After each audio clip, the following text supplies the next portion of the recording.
His lawyer leaned in and whispered 5 words, just 5. And Vincent's face, that smug, self-satisfied face I'd stared at across the breakfast table for 15 years, went completely white. His hands started trembling. The papers he'd been so eager to sign were shaking like leaves in a storm. And me? For the first time in 3 years, I smiled. But I'm getting ahead of myself. Let me start from the beginning, because you need to understand how we got here. How a woman everyone thought had lost her mind actually played the longest, most patient game of her life. My name is Alexis Dunst. I'm 34 years old, and until 3 months ago, I was married to Vincent Mercer. 15 years of marriage. That's longer than most Hollywood relationships, longer than some small countries have existed, and definitely longer than my patience should have lasted. But I'm a stubborn woman. I get it from my grandmother. I met Vincent when I was 17. I'd graduated high school early, not because I was some genius, but because I was practical and motivated and really, really wanted to get out of my parents' house. I got a job at Henderson and Price Law Firm as a file clerk. Minimum wage, maximum paper cuts, but it was mine. By 18, I'd worked my way up to legal assistant. I was good with details, good with numbers, good with keeping my mouth shut and my eyes open. Vincent was 24 when we met at a client event. Charming, ambitious, full of dreams about building a real estate empire. He talked about the future like it was already his, like success was just waiting for him to show up and claim it. He said he was going to build something incredible. I said I'd help him file the paperwork. Romance, right? We got married when I was 19. Tyler came along when I was 20. I kept working at the law firm part-time while raising our son, building up my 401k, saving every spare dollar. My grandmother always said a woman should have her own money, not secret money, she'd clarify. Just her own, something nobody could take. At 23, Vincent's business finally took off. He asked me to quit the law firm and help him full-time. He needed someone to manage the books, handle clients, coordinate with contractors, someone he could trust completely. So I became his unpaid everything. Bookkeeper, office manager, client liaison, interior decorator for model homes, marketing coordinator, event planner. I did it all while raising Tyler, managing our household, and somehow keeping everyone fed and reasonably happy. My official title was wife. My unofficial title was everything else. For 11 years, I poured myself into building Vincent's dream. And for 11 years, he got the credit, the awards, the recognition. At every industry event, I was Vincent's wife. At every celebration, he thanked his team, his mentors, his vision. But somehow never quite got around to thanking me. Somewhere along the way, things shifted. He started making decisions without consulting me. Started staying late for work more and more often. Started criticizing little things, the way I dressed, the meals I cooked, my lack of ambition. I was running his entire back office for free while raising his son and keeping his life organized. But sure, not ambitious enough. Then, 3 months ago, he dropped the bomb. He came home on a Tuesday evening. I was making dinner, his favorite, actually, because I'm apparently a glutton for unappreciated effort. He sat me down at the kitchen table with this look on his face, not sad, not apologetic, just businesslike. "I want a divorce," he said. And then, "I want the house, the cars, the business, everything. You can keep Tyler." He said it like he was ordering from a menu. "I'll have the assets. Hold the child, thanks. Keep Tyler?" Like our 15-year-old son was a leftover pizza? Like he was an inconvenience being graciously allowed to stay with me? I just stared at him. 15 years of marriage. And this was how it ended, at our kitchen table, between the salt shaker and the butter dish, like I was just another item he was discarding. What I didn't know in that moment, what I wouldn't find out until later, was that Vincent had been planning this for months. He already had a lawyer, Harold Whitfield, expensive and experienced. He'd been building his exit strategy while I was meal prepping and scheduling his dentist appointments. I'd been blindsided by a man I'd trusted with everything.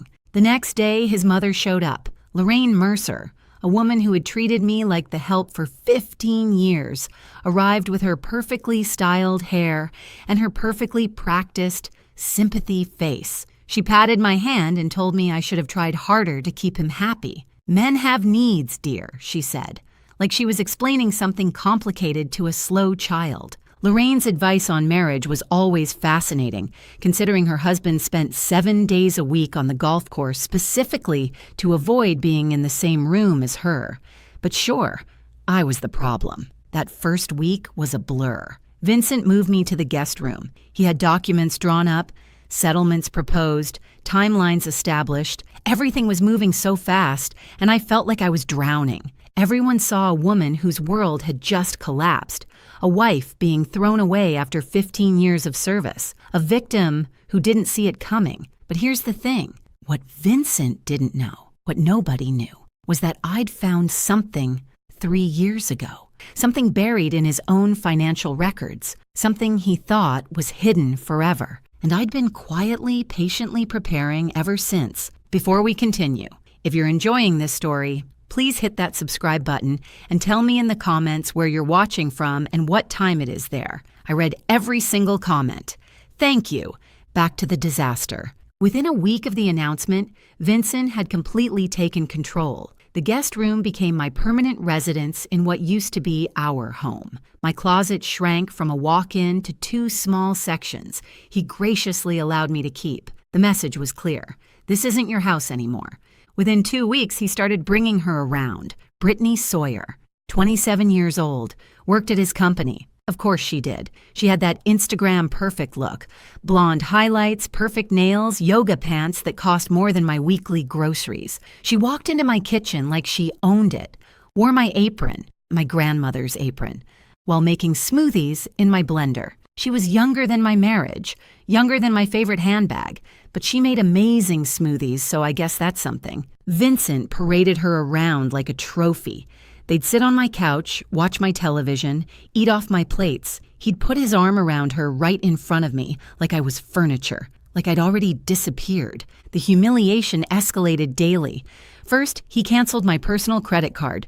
We need to separate finances, he said, like he was being reasonable. Then the joint card. Then he suggested I should probably find somewhere else to stay while we sorted things out. My own home, and I was being asked to leave. Lorraine came over to help me pack.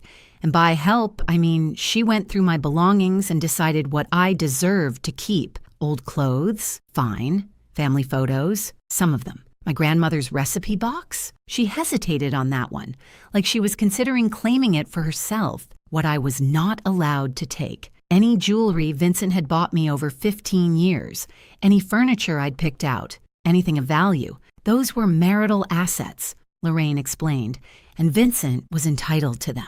She packed my things in garbage bags, not boxes, garbage bags, like I was trash being taken out. Through all of this, I had one person I thought I could trust, Diane Holloway. We'd been friends since high school, 20 years of friendship, through boyfriends and breakups and babies and everything in between. She was the first person I called after Vincent's announcement.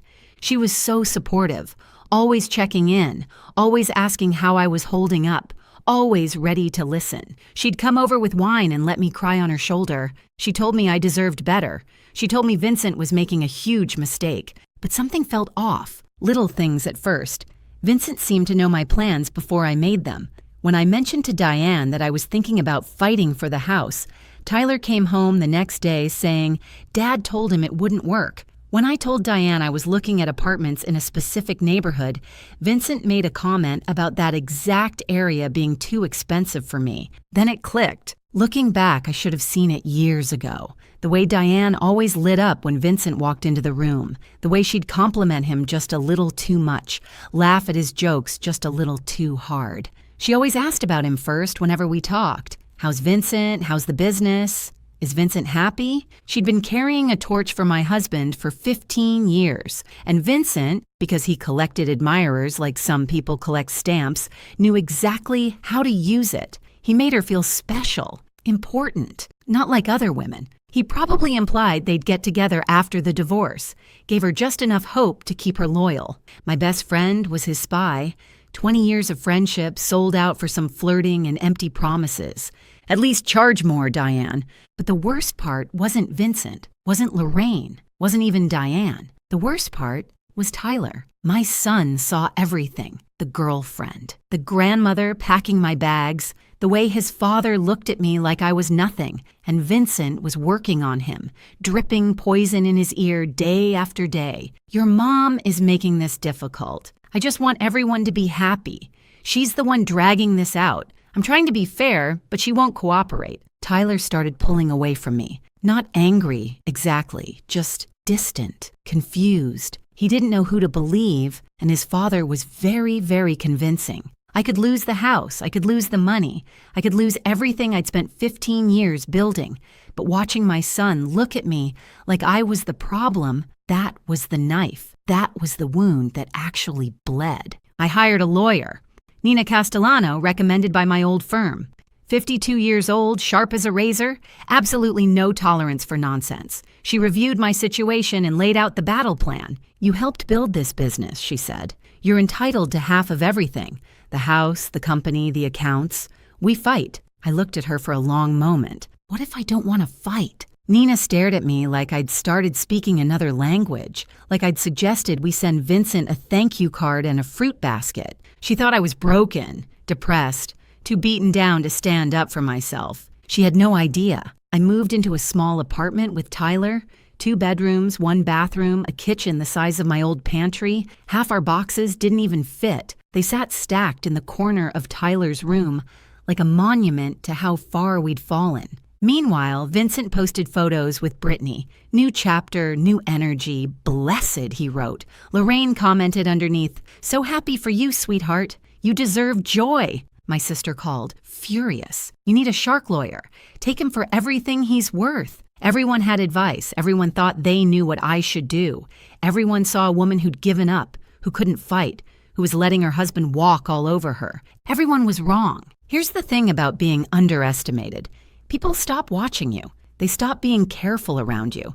They stop guarding their secrets. And that's exactly when you learn everything you need to know. 3 years. That's how long I'd been carrying this secret. That's how long I'd known the truth about Vincent Mercer and his glittering, glamorous, completely fake empire. It started on a random Tuesday night, 3 years before the divorce. Vincent was working late again. He was always working late by then, though I didn't yet know what that really meant. I was going through the company books, reconciling accounts, doing the unglamorous work that kept his business running. And I found something strange. A transfer to an account I didn't recognize, then another, then a pattern. Money flowing out of our accounts into places I'd never seen before. I dug deeper. I stayed up until 3 a.m, following the trail. What I found made my blood run cold. Vincent had been taking loans against everything we owned. The house, our beautiful house that everyone admired, had 3 mortgages on it. The original loan of $400,000, a second mortgage of $350,000 taken out 4 years ago, a third mortgage of another $350,000 taken out 2 years ago. Total owed $1.1 million. Actual value of the house, $850,000. We were underwater by $250,000 on a home I thought we owned outright. The business was even worse. Lines of credit maxed out at $200,000, back taxes owed of $85,000, vendor debts of $120,000, equipment loans of $75,000. The company Vincent bragged about at every party, the company that was supposedly thriving, it was drowning in nearly $500,000 of debt. Even the cars weren't real. All 3 were leased with balloon payments coming due. We didn't own anything. We just had very expensive monthly obligations. I sat in my kitchen at 3 a.m, surrounded by printouts, and did the math. Total debt, approximately $1.9 million. Total actual asset value, maybe $1.6 million. We were $300,000 in the hole, maybe more. But where had all the money gone? I kept digging. Over the following weeks, I traced every transaction I could find, and the picture that emerged was devastating. Cryptocurrency investments, $180,000, all lost. Gambling, $75,000, gone. An apartment I didn't know about, rented for a woman I didn't know about. $60,000 in rent and furnishings, lifestyle expenses that never made it home, watches, suits, trips I was never invited on, another $85,000. My husband wasn't building an empire. He was building a house of cards with borrowed cards that were also on fire. We looked rich the same way a mannequin looks alive, convincing from a distance, completely hollow up close. My first instinct was to confront him, to scream, to cry, to demand answers. But I knew Vincent. I'd watched him operate for years. If I confronted him, he'd manipulate me. He'd explain it away, make me feel crazy for questioning him. He'd probably find a way to blame me for it. And worse, if he knew I knew, he might try to take control of my separate money, too. See, I'd always kept a little something of my own, my grandmother's voice in my head. A woman should have her own money, my IRA from my law firm years. I'd rolled it over when I quit, but never touched it. By then it had grown to about $180,000. That was mine, earned from my job. Separate property under the law. And then there was Grandma herself. She'd passed away when I was 28, and she'd left me $340,000. Her will was specific. This money is for Alexis alone. I'd kept it in a separate account for 6 years, never commingling it with Vincent's finances, never using it for household expenses. My grandmother kept her own account for 50 years. Not secret money, she'd always say, just mine. Smartest woman I ever knew. I had roughly $520,000 that was completely, legally, separately mine. So I didn't confront Vincent. Instead, I protected myself. I worked with my uncle, a retired accountant, to create an irrevocable trust for Tyler. My IRA and my inheritance went into that trust. My name wasn't on it as a beneficiary. Vincent's name certainly wasn't on it. It was for Tyler's future, college, a first home, emergencies. And it was untouchable. Then I documented everything. Every mortgage document, every hidden account, every suspicious transaction. I printed copies and kept them at my sister's house. I put copies in a safe deposit box. I saved everything on an encrypted drive. And then I waited. I knew Vincent would leave eventually. Men like him always do. They get bored, or they find someone younger, or they decide they deserve more. I just had to be ready when it happened. 3 years of waiting. 3 years of watching him dig the hole deeper. 3 years of smiling at dinner parties while knowing our entire life was built on quicksand. I got very good at patience and very good at pretending I didn't know my husband was financially drowning us both. When Vincent finally asked for the divorce, when he demanded the house, the cars, the business, everything, I almost laughed out loud. He wasn't asking for assets. He was demanding debt. He just didn't know it yet. Back in the present, I sat across from Nina Castellano and placed 3 binders on her desk. 3 years of evidence. Every mortgage document, every loan statement, every hidden account. She read in silence for almost an hour. When she finally looked up, her expression had completely transformed. "You've known about this for 3 years?" I was waiting for him to leave. I knew he would eventually. And when he demanded everything, he demanded all the debt. He just doesn't understand that yet. Nina leaned back in her chair. The pity was gone from her eyes. The concern was gone. What replaced it was something like awe. "So when you sign over the assets, I walk away clean. He gets the mortgages, the business debts, the lease obligations. All of it becomes his sole responsibility. And your inheritance, your retirement account, separate property, never commingled, legally protected, sitting safely in a trust for my son." Nina was quiet for a long moment. Then she smiled, a slow, dangerous smile. "Mrs. Dunst," she said, "I believe I owe you an apology. I thought you'd given up." I smiled back. "Everyone thinks that. That's kind of the point." Nina went from looking at me like a lost kitten to looking at me like a chess grandmaster. I prefer grandmaster, better outfit. The trap was already built, the numbers were verified, the documentation was airtight. All I had to do now was let Vincent think he was winning.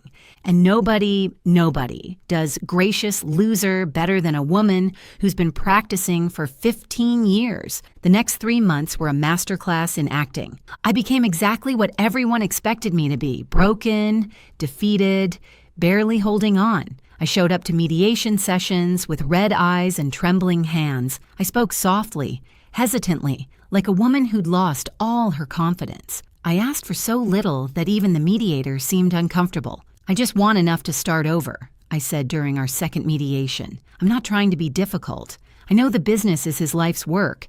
I know the house means everything to him. I don't want to tear our family apart more than it already is." I requested a settlement of $50,000 cash, my personal belongings, shared custody of Tyler. That was it. Vincent agreed immediately. He was probably expecting me to fight for half of everything. That's what any reasonable lawyer would demand. Instead, I was asking for crumbs. He looked at me across that mediation table with something almost like pity. Like I was a wounded animal he was graciously putting out of its misery. I deserved an Oscar for that performance, or at least a Golden Globe. I was giving the role of a lifetime, and my only audience was my lying, cheating, soon-to-be bankrupt ex-husband. With each passing week, Vincent's arrogance grew. He stopped being careful, stopped pretending to be the reasonable one. He started telling everyone who would listen that I hadn't even fought. "She just gave up," he told his golf buddies. I offered her a fair settlement, and she took it without a word. Lorraine was even worse. She bragged at her book club, at her church group, at every social gathering she attended. "Vincent is keeping everything. That woman didn't get a dime." I always knew she wasn't strong enough for my son. To celebrate his upcoming victory, Vincent bought himself a new watch, $15,000. I know because I saw the charge on the business account. He was still using company money for personal expenses, still digging that hole deeper. He wore it to our next mediation session, making sure I noticed. He also took Brittany to dinner at La Maison, the French restaurant where we'd celebrated our 10th anniversary. He posted photos on social media. "Life is good when you're with the right person," he wrote. The right person. He meant the person who didn't know about his debt yet. Meanwhile, Brittany had started redecorating my house. New furniture in the living room, new art on the walls. She even painted my kitchen. Gray. She painted it gray. I spent 3 weeks choosing that sage green, 3 weeks of paint samples and lighting tests and driving myself crazy trying to get the perfect shade. And she painted over it with builder-grade gray, like it was nothing. Gray. Like her personality, like her future with Vincent once she found out he was broke. Very fitting, actually. Diane kept calling, fishing for information under the guise of friendship. I played along perfectly. "How are you holding up?" she'd ask, her voice dripping with fake concern. "I just want it to be over," I'd tell her, making my voice crack slightly. "I can't fight anymore, I don't have the energy." Within hours, Vincent would know. I could practically see him relaxing, letting his guard down even further. Diane thought she was playing me. She was actually just being a messenger service, not a very expensive one either. But while the adults were playing their games, Tyler was watching, and my son, my smart, observant, wonderful son, was starting to notice things that didn't add up. He noticed his dad's new $15,000 watch, but heard Vincent tell him they couldn't afford the school trip to Washington, D.C. He noticed Brittany's shopping bags piling up in the foyer, but heard Vincent complain about money being tight. He noticed the disconnect between the lifestyle his father was projecting and the excuses he kept making. One evening, Tyler came to my tiny apartment and sat down at my secondhand kitchen table. He looked at me with those serious eyes, so much like his father's, but with something Vincent had lost long ago. "Honesty." "Mom," he said quietly, "is Dad actually rich?" I looked at my son for a long moment. "What do you think?" He was quiet, processing. "I think something's not right. I think he's pretending." I reached across the table and squeezed his hand. "Trust me, just wait a little longer." My 15-year-old figured out something was wrong before 2 lawyers and a certified accountant did. I should bill his college fund for consulting fees. Behind the scenes, Nina was preparing our legal strategy with surgical precision. The main divorce agreement stated clearly that I was relinquishing all claims to marital property. The house, the business, the vehicles, everything would go to Vincent. In exchange, I would receive my modest cash settlement and walk away. But attached to that agreement was an addendum, a detailed liability disclosure statement. Every debt, every mortgage, every loan, every obligation tied to those assets.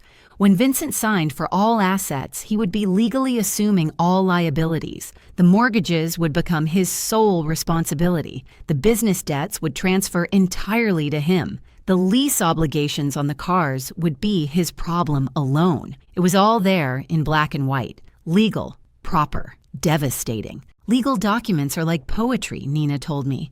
Boring, expensive poetry that can ruin someone's life. My favorite kind. 2 weeks before the final hearing, Harold Whitfield, Vincent's lawyer, called Nina with concerns. My client is assuming significant assets, Harold said carefully. I'd like to request a full financial audit before we finalize, just to verify everything. Nina kept her voice neutral. Of course. We'll provide whatever documentation you need, but when Harold brought this to Vincent, my soon-to-be ex-husband shut it down immediately. No audits, Vincent told him. I built that company. I know exactly what it's worth. I'm not paying for some accountant to tell me what I already know. Harold pushed back. I strongly recommend we verify the asset values before you sign. This is a significant no. Vincent cut him off. Brittany wants this done. I want this done.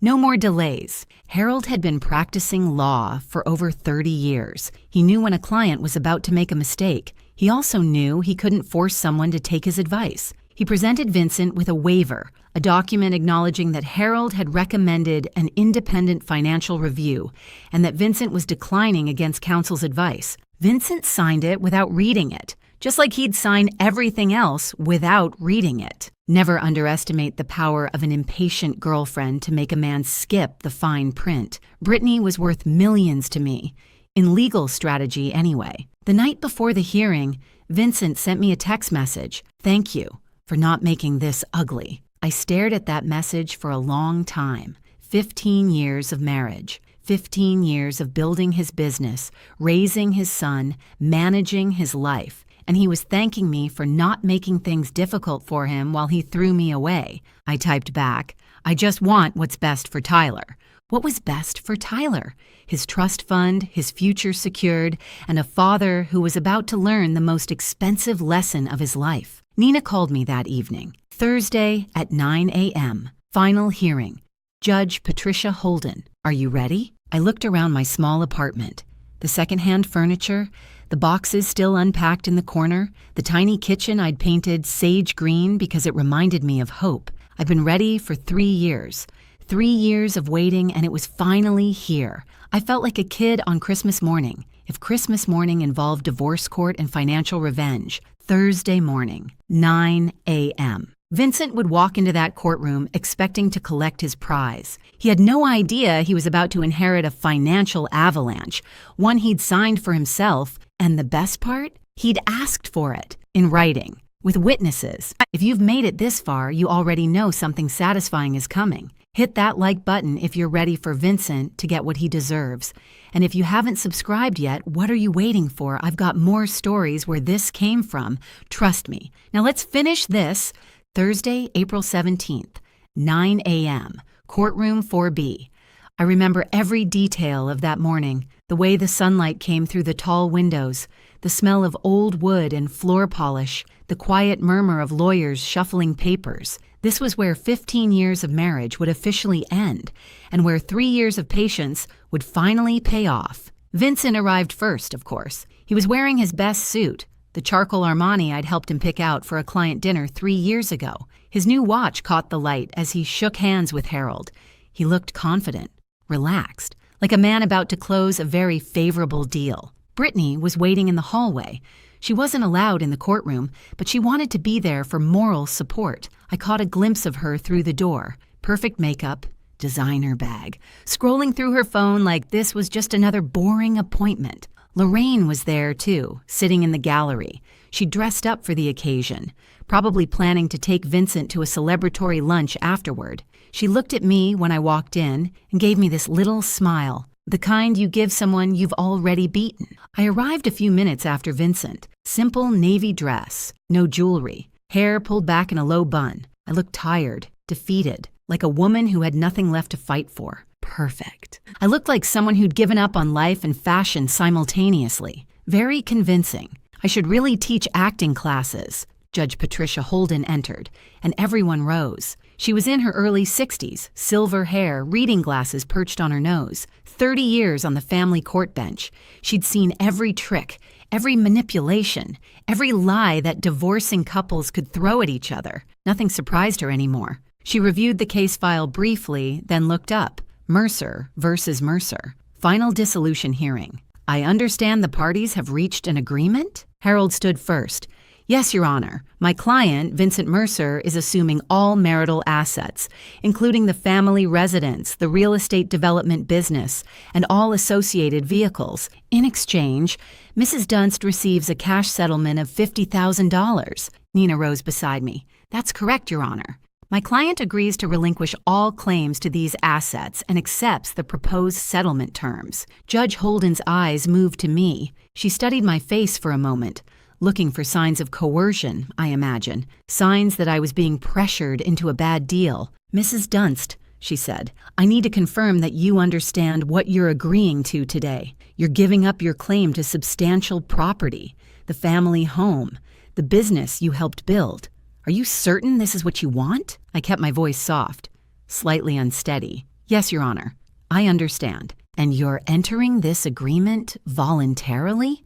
No one is pressuring you? No, Your Honor. I looked down at my hands, then back up at her. I just want my husband to have everything he asked for. I want this to be over. The judge studied me for another long moment. I could practically see her internal debate, whether to push harder, whether to order a continuance, whether to protect me from what looked like a terrible decision. But I was represented by counsel. I was answering clearly. I was an adult woman making my own choice. Very well, she said finally. Let's proceed. The clerk distributed the final documents, page after page of legal language, signatures required on every third page. Vincent signed eagerly, barely glancing at what he was agreeing to. He wanted this done. He wanted to get back to his new life with his new girlfriend and his new freedom. I signed slowly, deliberately. Every stroke of my pen was careful and precise. This was the moment I'd been waiting 3 years for. I was going to savor it. Across the courtroom, I saw Vincent glance at Lorraine and smile. She nodded back approvingly. In the hallway, his phone buzzed, probably Brittany sending encouragement. He checked his phone in court, during his own divorce hearing. That's the kind of man he was. Meanwhile, Harold Whitfield was doing what good lawyers do, reviewing the complete document package one final time. Main agreements, signed. Asset schedule, signed. Settlement terms, signed. Then he reached the addendum. Liability disclosure statement. I watched his face as he read, watched the confusion flicker across his features, watched him flip back a page, then forward again, like he was hoping he'd misread something. He hadn't. Harold's face went pale. He leaned toward Vincent, trying to be discreet. Sir, he whispered, we need to talk. Vincent waved him off, still basking in his victory. Not now. We're almost done. Sir Harold's voice was more urgent. You're assuming all debt. Vincent turned to look at him. What? The liability disclosure, Harold whispered, papers rustling as he pointed. The mortgages, the business liens. It's all here. You're assuming personal liability for everything. For the first time, Vincent actually looked at what he'd signed. I watched his eyes scan the numbers, watched the color drain from his face. House, $1.1 million owed. Market value, $850,000. Business, $480,000 in combined debts. Vehicles, $115,000 in lease obligations. Additional personal liabilities, $200,000. Total debt, approximately $1.9 million. Net value of everything he'd just claimed, negative $300,000. He hadn't won the lottery. He'd won the bill for it. Vincent stood up abruptly, his chair scraping against the floor. This isn't right. He looked at me, then at the judge, then back at the papers. She hid this from me. This is fraud. Judge Holden's voice was sharp. Mr. Mercer, sit down. These numbers are fake, Vincent insisted, his voice rising. She manipulated the documents. This is Mr. Mercer. The judge's tone left no room for argument. Sit down. He sat, but his hands were shaking. His confident smile was gone, replaced by something that looked a lot like panic. Judge Holden looked at the documents in front of her, then at Vincent. Mr. Mercer, I'm looking at the liability disclosure statement attached to this agreement. These are debts associated with assets you are claiming, assets in your name. your business, your property. She fixed him with a hard stare. Are you telling this court that you don't know your own financial situation? Silence. Watching Vincent try to explain why he didn't know about his own debts was like watching a cat explain why there's a broken vase on the floor. Fascinating and completely unconvincing. Harold cleared his throat. Your Honor, I should note that I advised my client to conduct an independent financial review prior to this hearing. He declined. I have documentation. He produced the waiver, the one Vincent had signed without reading, the one that said, in clear legal language, that Harold had recommended a full audit, and Vincent had refused. Judge Holden reviewed it briefly, so Mr. Mercer was advised to verify these figures. He chose not to. He signed a waiver acknowledging that choice. She looked at Vincent. Is that correct? Vincent was staring at the waiver like it was a snake that had just bitten him. I thought, is that your signature, Mr. Mercer? A long pause. Yes. Then you assumed this risk voluntarily. Judge Holden's voice was matter of fact. You had the opportunity to investigate. You chose not to. The agreement stands. Vincent turned to me, desperation breaking through his composure. You knew. His voice cracked. You knew about all of this. I met his eyes calmly. I was your bookkeeper for 11 years, Vincent. I knew about everything. His face cycled through emotions faster than I could count.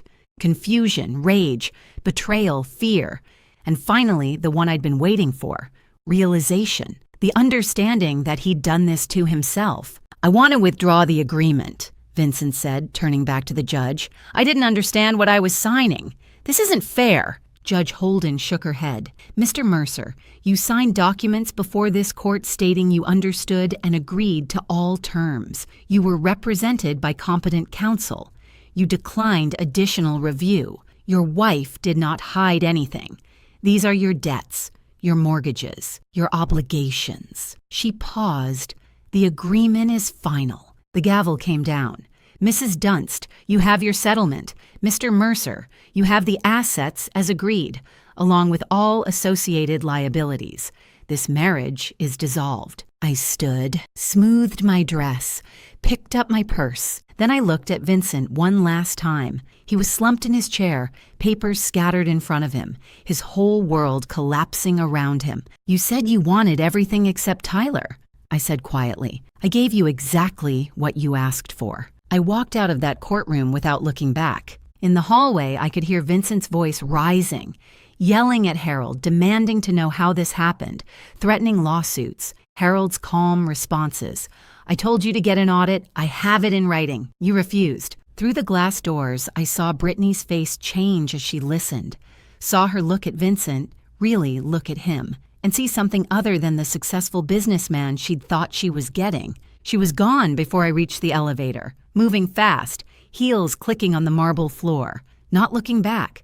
Brittany's exit was faster than her entrance into my marriage. At least she was consistent. I stepped outside into the April sunshine. The sky was blue. The air was warm. Somewhere behind me, my ex-husband was screaming at his lawyer about fairness and fraud and how none of this was his fault. Ahead of me was a new life, smaller than before, simpler, but completely, entirely mine. The collapse happened faster than I expected. Within 2 weeks, Brittany had moved out of the house, packed her things in the middle of the night, left a note that said, "This isn't what I signed up for." The gray kitchen sat empty. Within a month, Vincent tried to sell the house. But when you owe more than something is worth, there are no buyers. Just banks calling about missed payments and realtors suggesting short sales. Within 2 months, the business started defaulting. Vendors filed lawsuits. The line of credit was frozen. The company that Vincent had spent 15 years building, the company I had spent 11 years supporting, was crumbling into dust. Within 3 months, Vincent was meeting with bankruptcy attorneys. The man who'd once bragged about his empire was now calculating which assets he could protect from creditors. The answer was almost nothing.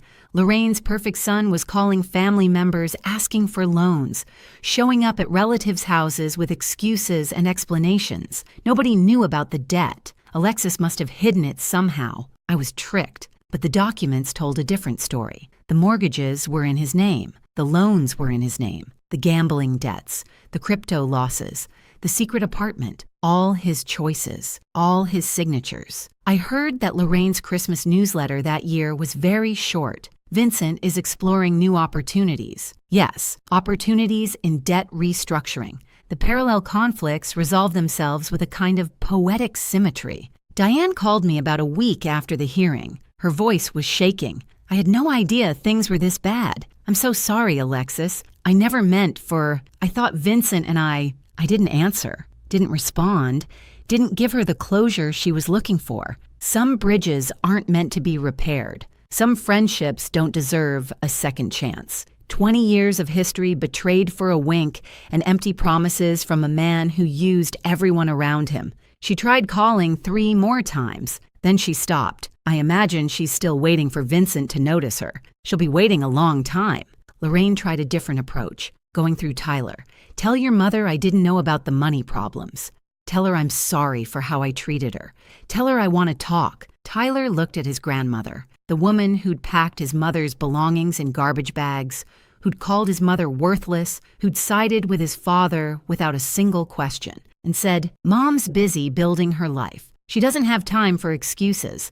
Lorraine wanted forgiveness. I wanted peace. Guess which one of us got what we wanted? Tyler, my wonderful, smart, observant son. He finally understood everything, not because I explained it, but because he figured it out himself. He saw the court documents. He heard his father's excuses. He watched Brittany leave, watched Lorraine scramble, watched the whole facade collapse. One evening, about a month after the divorce, he sat with me in my small apartment, the one with the sage green kitchen, the one with the secondhand furniture and the boxes finally unpacked. You waited 3 years, he said quietly.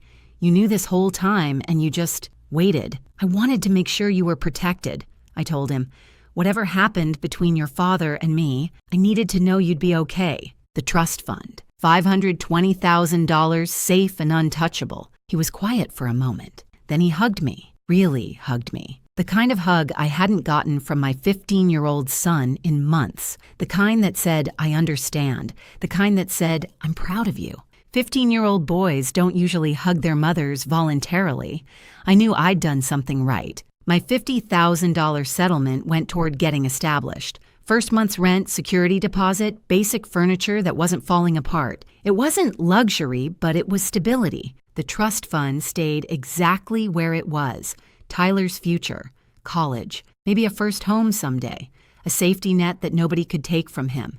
And me, I enrolled in interior design courses at the community college, the dream I'd put on hold when I was 23 to help Vincent build his empire. I was finally building my own. I started small. My first real client was a woman named Sandra, 52 years old, just ending a 28-year marriage. She was standing in her empty new apartment looking lost. When she asked me, how do you start over? I thought about it for a moment. One room at a time, one color at a time, one day at a time. We painted her kitchen sage green. She cried when she saw it. Happy tears, she said. The color of new beginnings. About 3 months after the divorce was finalized, Vincent showed up at my apartment. I barely recognized him. He'd lost weight. Not the healthy kind. Dark circles under his eyes. His suit was wrinkled. His watch was gone. He looked like a man who'd been through a war and lost. He stood in my doorway, and for a moment, I almost felt sorry for him. Almost. I didn't know it was this bad, he said. His voice was hoarse. I made mistakes. I know that now. But I didn't mean for any of this to happen. I leaned against my doorframe and looked at him. Really looked at him. This man I'd loved for almost half my life. This man who'd thrown me away like garbage. This man who was now drowning in the consequences of his own choices. Can we talk? He asked. Maybe we can figure something out. I don't know. Maybe we could. He couldn't even finish the sentence. Couldn't bring himself to ask for what he actually wanted. Help. My help. After everything. You asked for everything except Tyler, I said calmly.